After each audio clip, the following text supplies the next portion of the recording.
In today's video, I'm going to teach you how to create a Substack publication.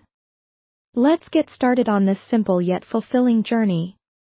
To begin, open your internet browser and navigate to your Substack homepage. Once there, you'll want to look towards the upper right corner of your screen, where you'll see your account icon.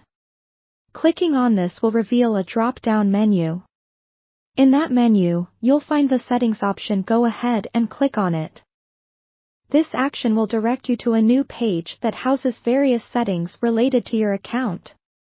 Now that you're on the settings page, it's time to scroll down until you find the publications section.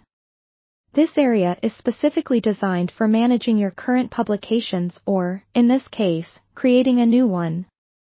Once you locate it, click on Create a Publication. This will kickstart the process of building your Substack presence. At this point, you'll be prompted to name your publication URL. This is important because it's how people will find and remember your publication, so take a moment to choose something that truly reflects the essence of your content. After naming your URL, you might encounter a CAPTCHA.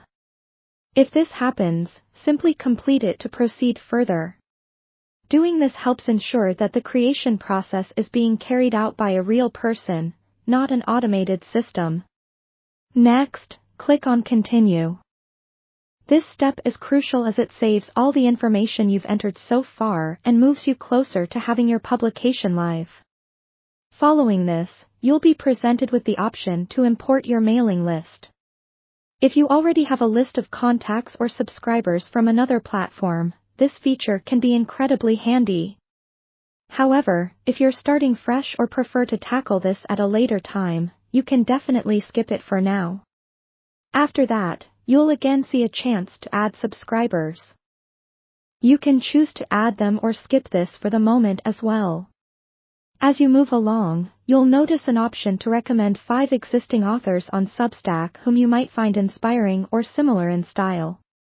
Picking a few can be beneficial in building a network, so choose as you see fit. Remember, you can always curate these selections later. And just like that, you have created your publication on Substack. Your thoughts, stories, or expertise are now ready to be shared with the world. Take a moment to explore your new dashboard, and maybe even jot down some ideas for your first post. Congratulations on taking this step forward in your publishing journey. Keep on writing, sharing, and connecting with your audience.